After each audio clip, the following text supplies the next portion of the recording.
Los síntomas se repiten en miles de personas a lo largo del planeta. Dolores de cabeza, ansiedad, angustia.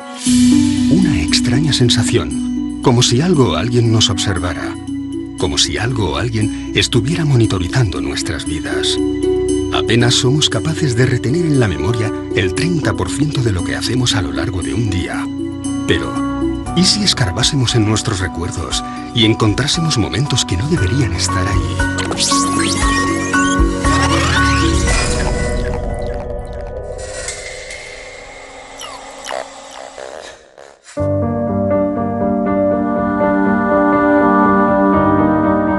Los relatos sobre personas supuestamente raptadas por seres extraterrestres vienen repitiéndose desde hace décadas.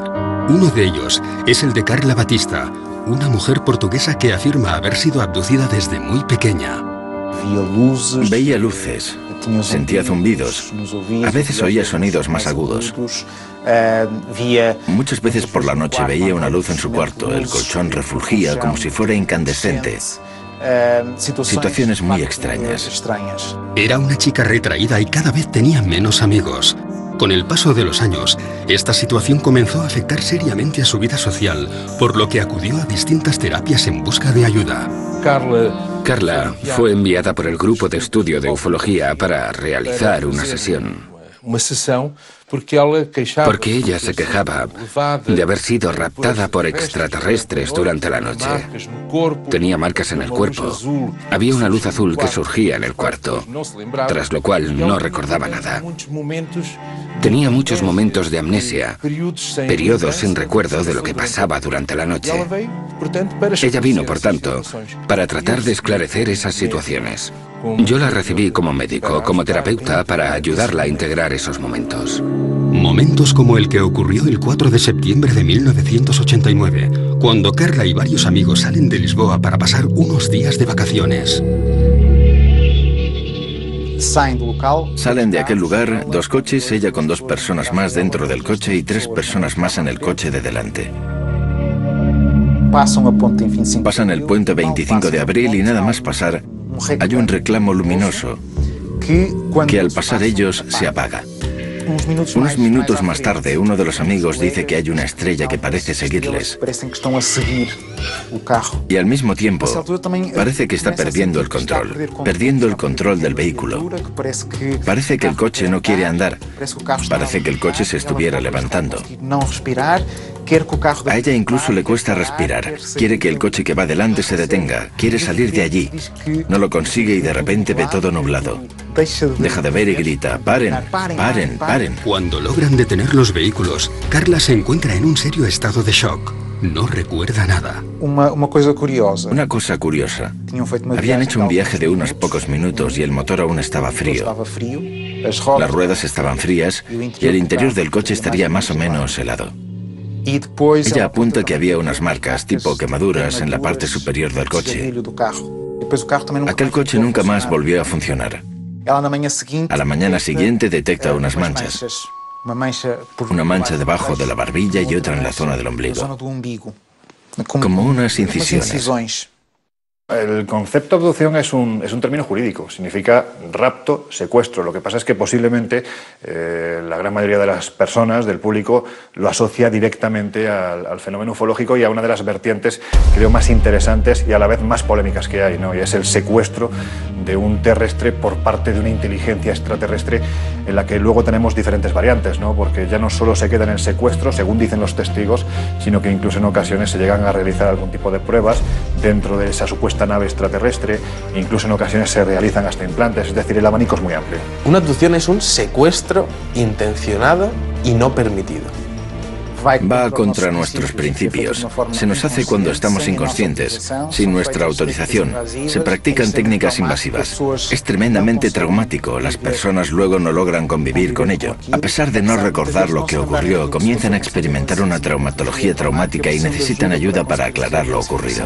Las experiencias de abducción son traumáticas. De hecho, no hay ningún caso de abducción que voluntariamente haya dicho: me apunto a ser abducido. En 2007, Carla regresa a las sesiones de psicoterapia para tratar de aclarar qué o quién estaba provocando aquellas pérdidas de memoria. Seguimos el esquema clásico. A través de un estado de relajación, de hipnosis clínica, se le transporta hasta aquellas noches en las que ella se quejaba de algo que pasaba, pero no recordaba.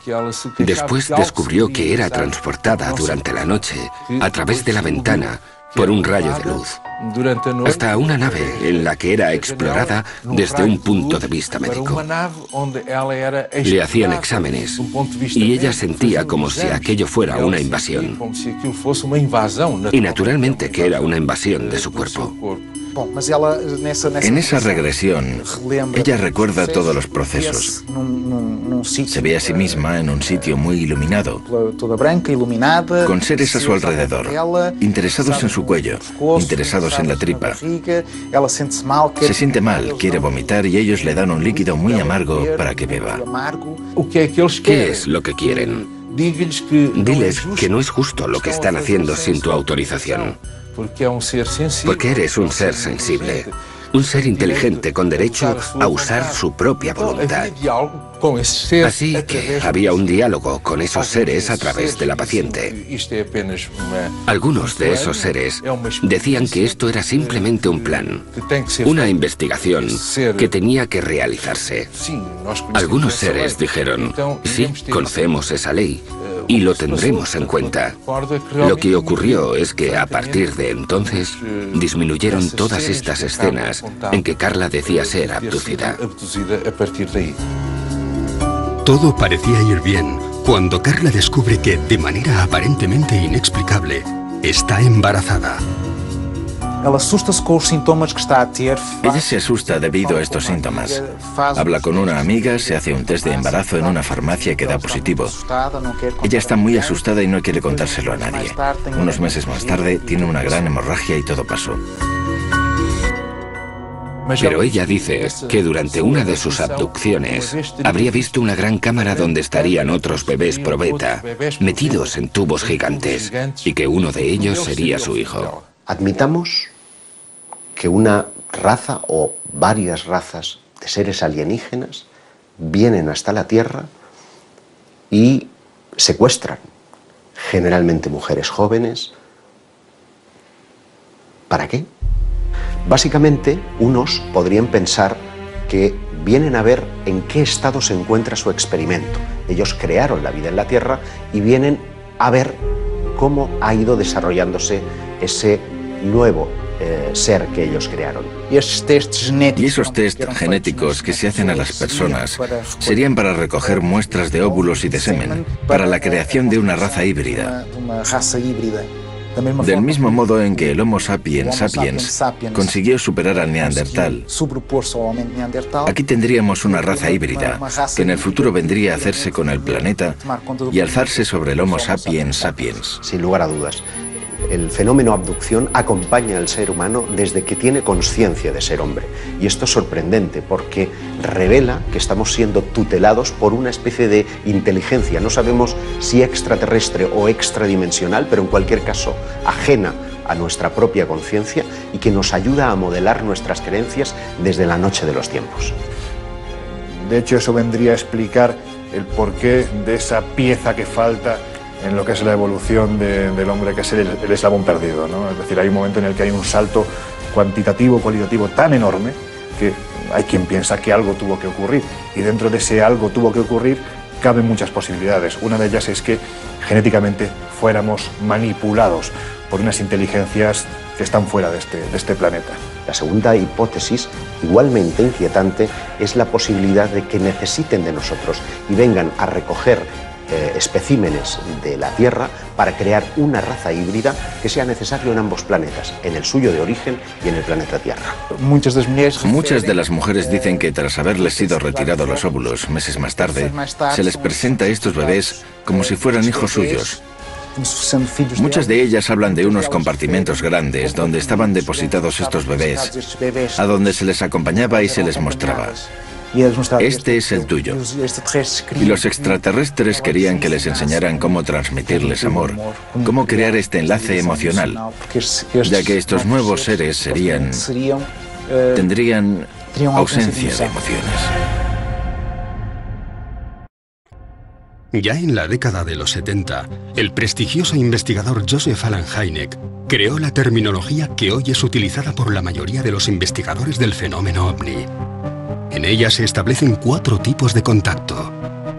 Los encuentros del primer tipo estarían aludiendo a luces lejanas en el firmamento. Los encuentros del segundo tipo es cuando ese objeto se presenta ya como algo coherente, como una nave. Los del tercer tipo son aquellos en los que el ovni ya está aterrizado, incluso muestra una cierta interacción con el terreno. Se pueden ver humanoides a su alrededor, cogiendo muestras o tomando algún tipo de medida en el entorno. Y finalmente están los encuentros del cuarto tipo, que nos entran en la dimensión más psíquica del fenómeno ovni, es el fenómeno abducción. En 1961, Barney y Betty, un matrimonio de New Hampshire, observan una luz en mitad de la noche. Viajaban en coche, de regreso de sus vacaciones en Canadá.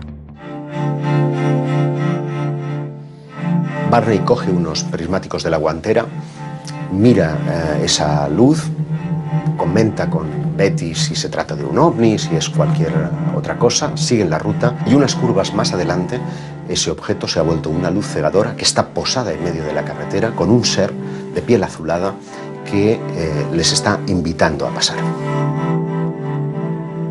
Barney queda aterrorizado. De hecho, las punteras de sus pies estaban desgastados porque literalmente fue arrastrado hasta el interior de la nave.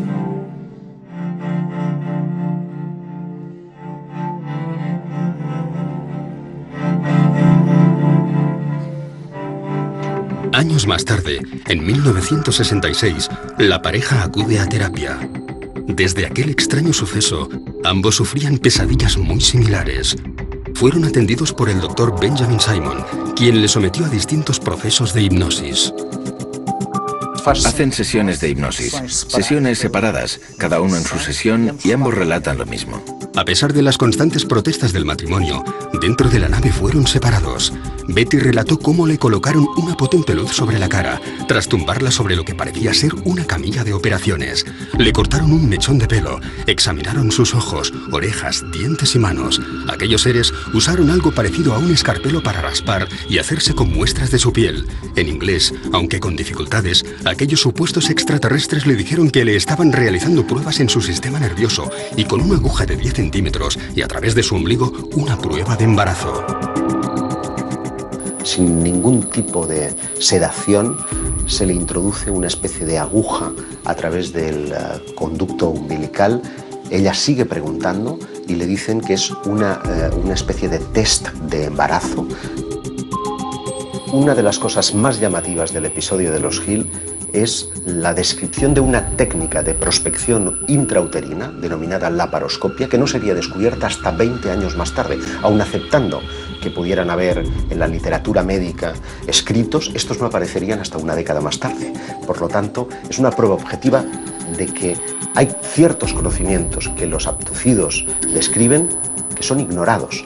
La abducción de Barney y Betty Hill tuvo un impacto importante en la ufología porque fue la primera vez que se reconoció la posibilidad de que estos seres interactuaban con nosotros, que de alguna forma íntima nos estaban vigilando, siguiendo y posiblemente nos estaban manipulando a un nivel biológico o incluso genético.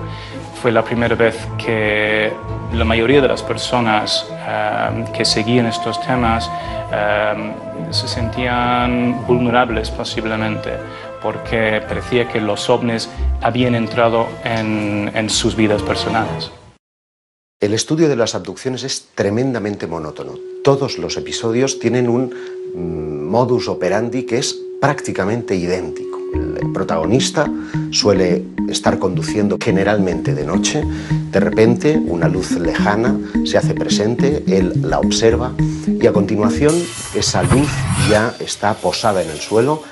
Unos seres le invitan en unos casos, en otros son forzados al interior de lo que ya es claramente una nave y allí son sometidos a todo tipo de experimentos, de reconocimientos médicos, de un chequeo muy general pero con un punto común, y es que todos ellos tienen un interés fundamental en la genética, en la reproducción. Lo que suelen decirnos los protagonistas de estos incidentes es que después de su experiencia la sensación es la de estar controlados, la de estar sirviendo información vía monitoraje de sus actividades a lo largo del tiempo. Y esto explica el por qué en muchos casos de abducción parece haber una especie de recurrencia en el individuo. Generalmente hay un primer caso que suele ocurrir en la niñez, alrededor de los 8 y 12 años, y posteriormente suelen irse produciendo otras visitas parecidas a lo largo de su vida.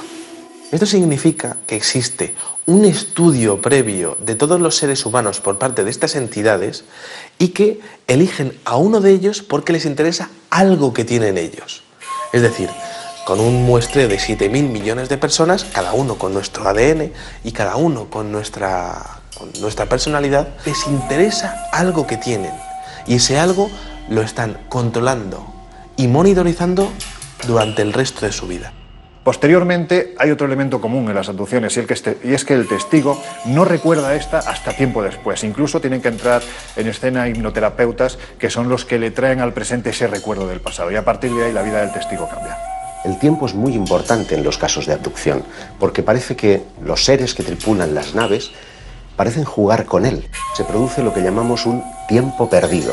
Es decir, el personaje, después de haber experimentado todo el proceso de abducción, no recuerda nada.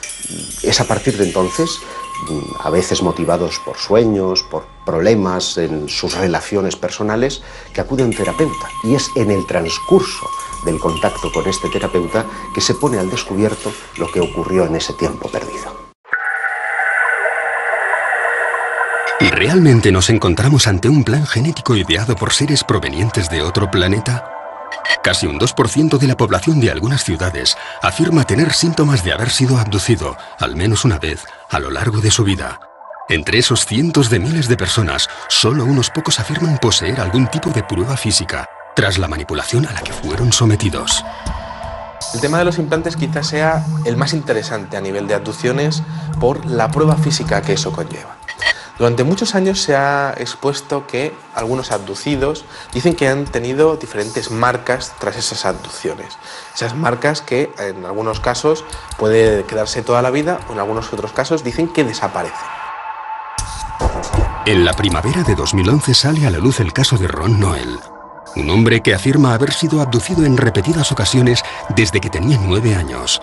Con una vida llena de lagunas y de momentos en blanco, acude a distintos especialistas, pero es en una sencilla revisión médica donde una radiografía hace saltar la sorpresa.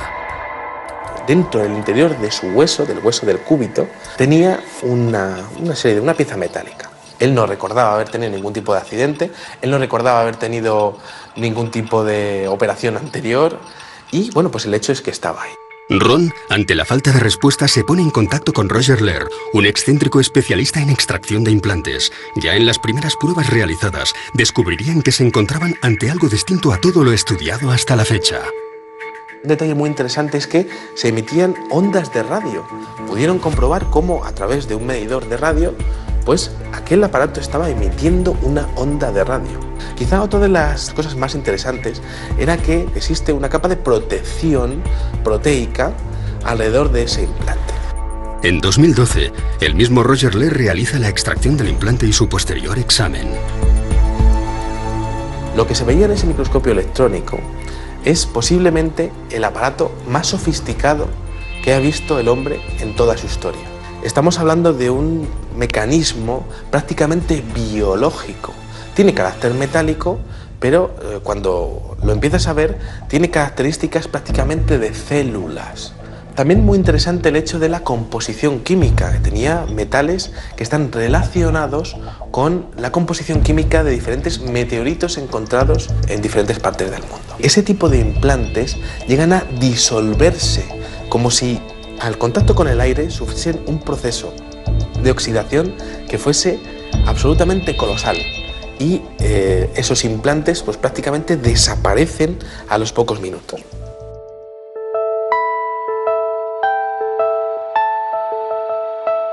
Cuando estamos hablando del fenómeno de las abducciones, estamos hablando prácticamente del fenómeno de la monitorización. ¿Qué significa eso? Pues al igual que nosotros cuando cogemos a una tortuga y le ponemos un chip de localización, este tipo de abducciones es posible que estén relacionados con el control total del individuo, tanto en su localización como en sus funciones vitales a través de estos implantes. También nosotros hacemos eso a los animales salvajes. Les ponemos unos chips, intentamos verificar su hábitat, si están bien, intentamos controlar todo eso. Nosotros hacemos eso a los animales. ¿Por qué no pensar que otros estén haciendo lo mismo con nosotros? Todos ellos son fértiles, todos ellos son jóvenes, todos ellos tienen un coeficiente intelectual por encima de la media. Por lo tanto, parecen estar escogiendo especímenes de la raza humana muy especiales.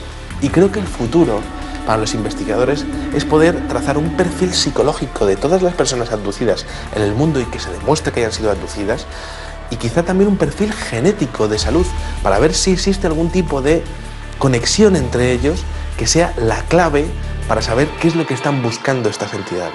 Un aspecto bastante negativo dentro de las abducciones. Las mutilaciones. Comenzaron a aparecer casos en los años 70 y 80 de mutilaciones. Mutilaciones concretamente de ganado. Las vacas aparecían con cortes quirúrgicos, ausencia de sangre en el cuerpo y ausencia de sangre en el terreno alrededor del animal. Cortes quirúrgicos, extracción de órganos concretos. Eran retirados unos y dejado otros. Se les sacaba a los ojos, partes del maxilar, orejas, todo de forma quirúrgica. Los cortes que aparecían en la piel de estos animales daban la impresión de haber sido hechos con un material abrasivo tipo láser, no identificado, y que todo el proceso habría sido realizado en un breve espacio de tiempo. Pero además de los animales, y esto es un fenómeno que ocurre, también hay casos de mutilación en humanos. Y ese es un aspecto que los investigadores, cuando comenzaron a prestar oído a estos relatos, creyeron que era tan brutal que ellos mismos no quisieron mostrar al público. Podría crear pánico. Incluso algunas autoridades con las que hablaron los investigadores no quisieron mover mucho el tema. No podían explicarlo, pero tampoco podían alertar a la población.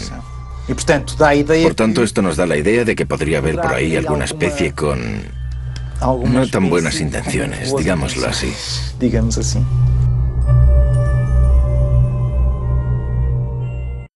Tenemos muchos casos españoles interesantes. Recuerdo, por ejemplo, el caso de Miguel Herrero Sierra, que en 1978 se dirigía hacia Guadalajara por la Nacional 320.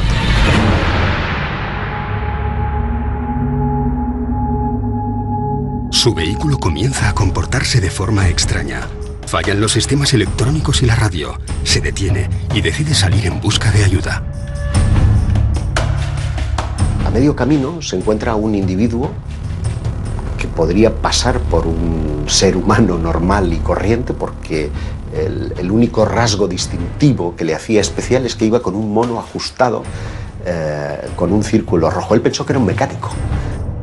El caso es que este hombre le convence para que le siga, le lleva a un claro en el bosque, en donde encuentra una nave posada. Dice que tiene forma de sombrero, que está a unos 10 metros por encima del terreno y que deja caer un rayo de luz hacia la superficie del terreno. Miguel se ve inmerso en un haz de luz que lo transporta hasta el interior de lo que parece ser una nave espacial.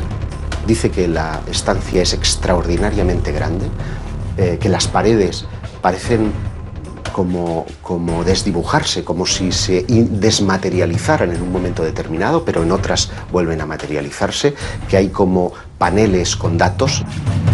El relato vuelve a coincidir con casi todos los casos de abducción, cuando Miguel es sometido a varios ensayos clínicos.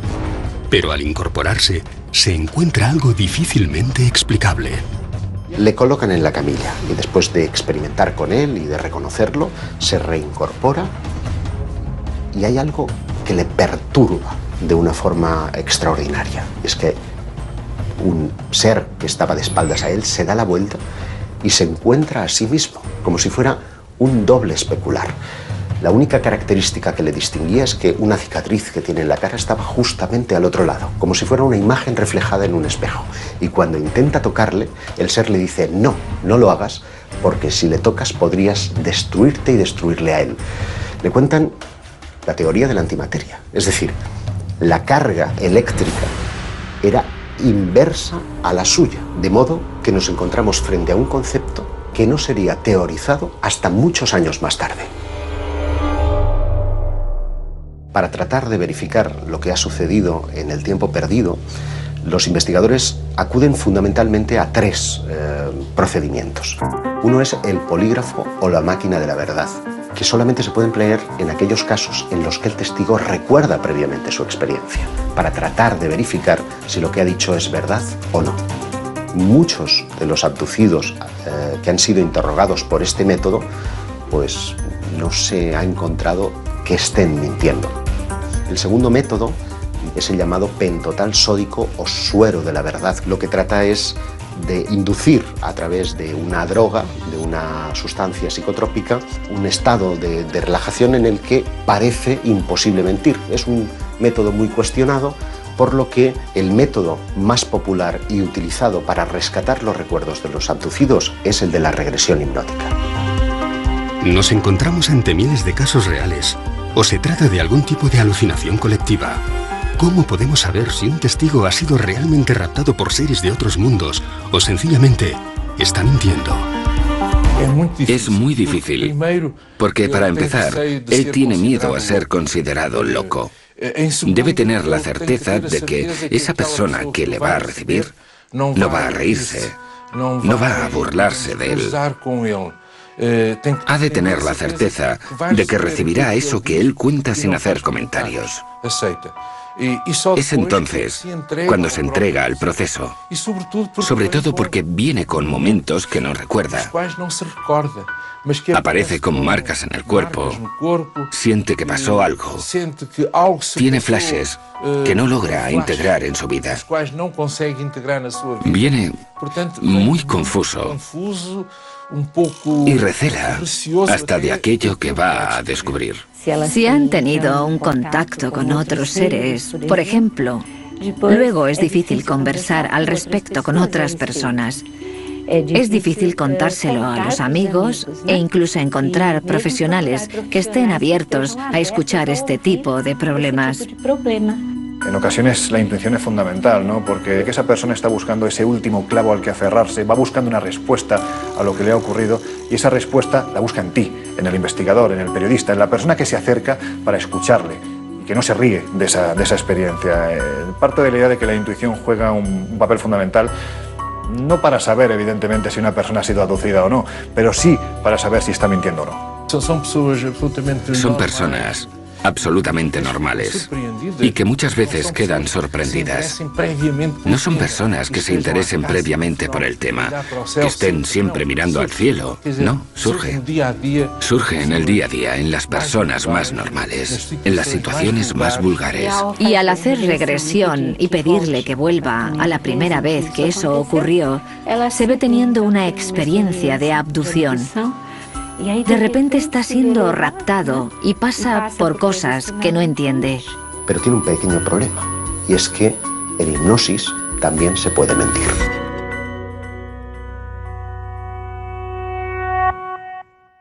Todos los interrogantes y todas las teorías que surgen del fenómeno abducción tienen un mismo punto de partida, espacios de tiempo en blanco, minutos, días, semanas, meses o años que las víctimas aseguran ser incapaces de recordar. Nosotros tenemos estrategias para acceder a memorias profundas de nuestro inconsciente. Solo que intentamos no influenciar de ninguna manera en lo ocurrido. Decimos, por ejemplo, ve hasta la noche del 23 o 24 de julio. Intenta entender qué ocurrió. Describe qué es lo que ocurrió. Mira a tu derecha, mira a tu izquierda. ¿Cuándo sentiste eso? ¿Fue cuando estaba en la mesa de operaciones, por ejemplo? Sometido a una anestesia, en un ambiente totalmente inhóspito. Muchas veces también identificamos experiencias con otros seres, de contacto con otros seres que no forman parte del mundo manifiesto tal y como lo conocemos en nuestra consciencia. Eso sí, puedo asegurar que es una experiencia de gran intensidad, de catarsis, de dolor. Cuando hay lugar para ello, de alegría. Cuando hay casos para ello, de miedo, de terror. Todo es vivido con mucha intensidad. El corazón late más deprisa, las manos transpiran.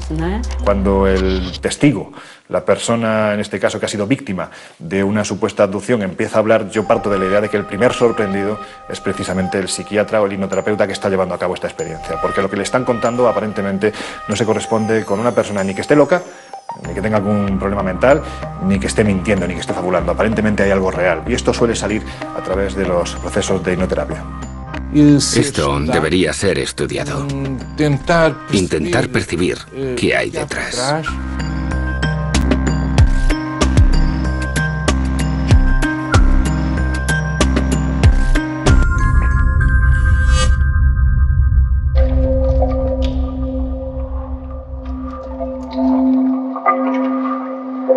Por extraño que pueda parecer, podríamos encontrarnos ante un fenómeno que ha acompañado a la raza humana desde sus inicios, y no solo ante un mero producto del siglo XX.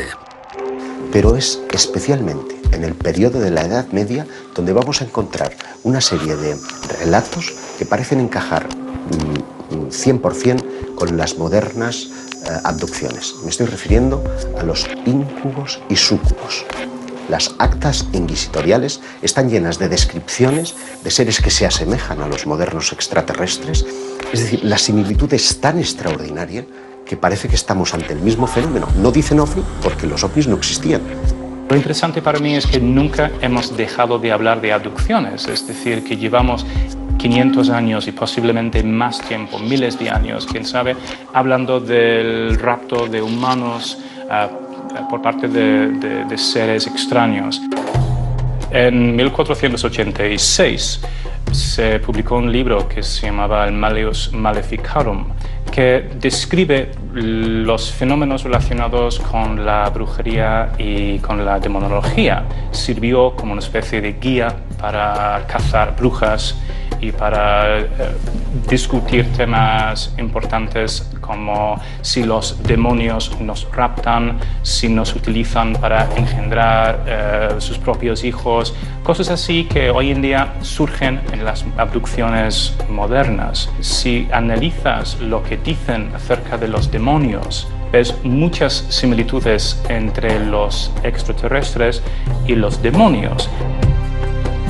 Los cazadores de brujas decían que no solo las brujas fueron raptadas por los demonios, sino cualquier persona. También se especulaba si estas abducciones eran fenómenos mentales, es decir, si el demonio era capaz de raptar a una persona mentalmente o si lo hacía físicamente.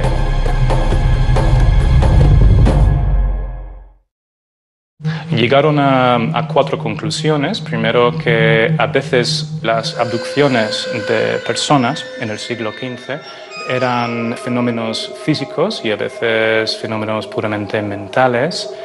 También concluyeron que no había ninguna forma de predecir exactamente quién sería raptado por los demonios. También que estas abducciones podían ocurrir de forma visible o invisible, y también llegaron a la conclusión de que muchas personas son secuestradas contra su voluntad.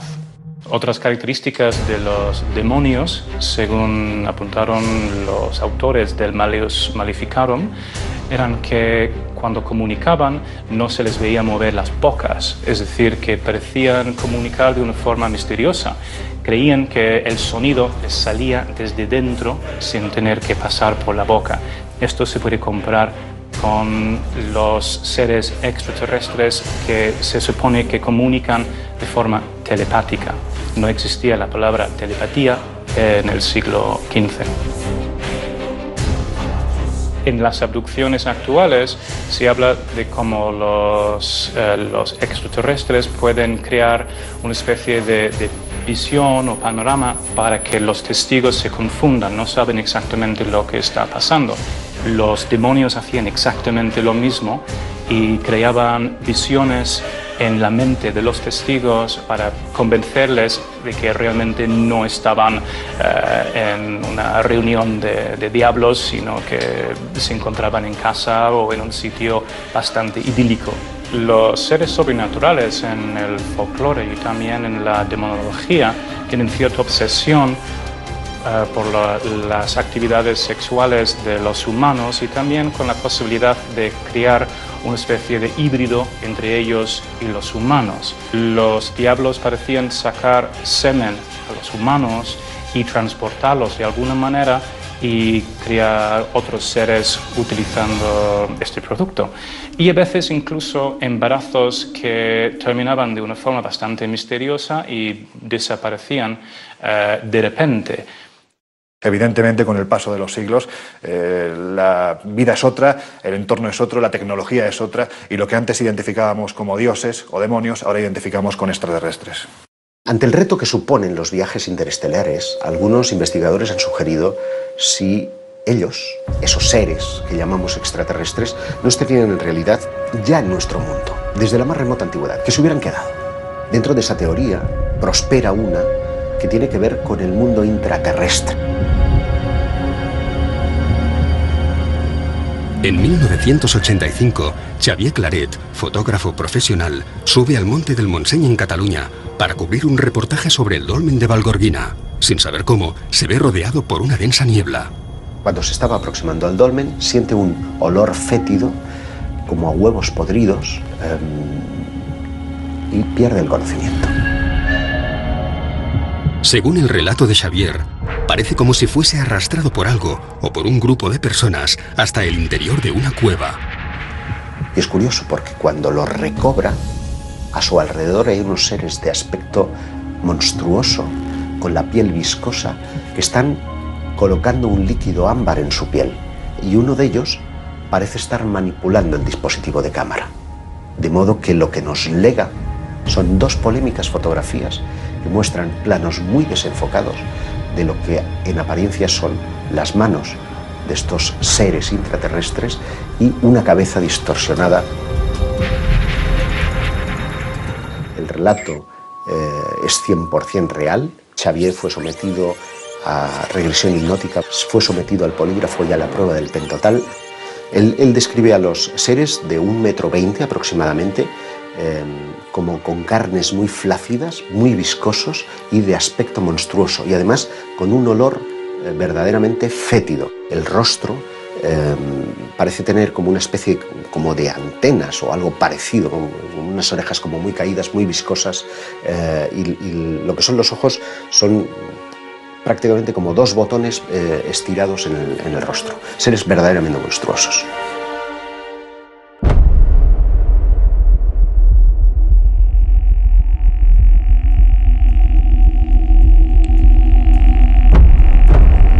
La mente humana no es una cinta de vídeo que podamos rebobinar para ver qué sucedió exactamente en cada momento de nuestra vida.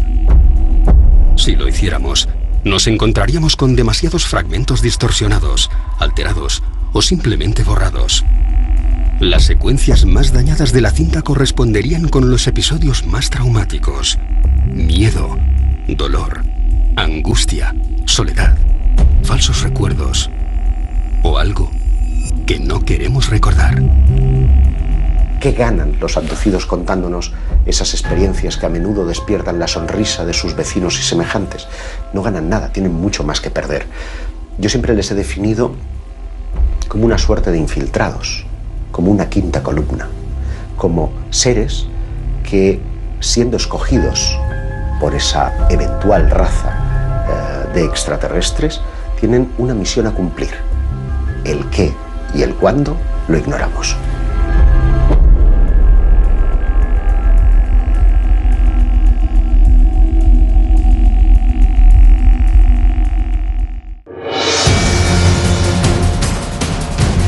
Lo hemos llamado posesión demoníaca, enfermedad, rapto Pero el fenómeno abducción podría habernos acompañado desde hace siglos. Para algunos, nos encontramos ante un plan genético trazado por una inteligencia extraterrestre, en el que la raza humana seríamos simples cobayas. Para otros, esas mismas entidades habrían sido nuestros creadores.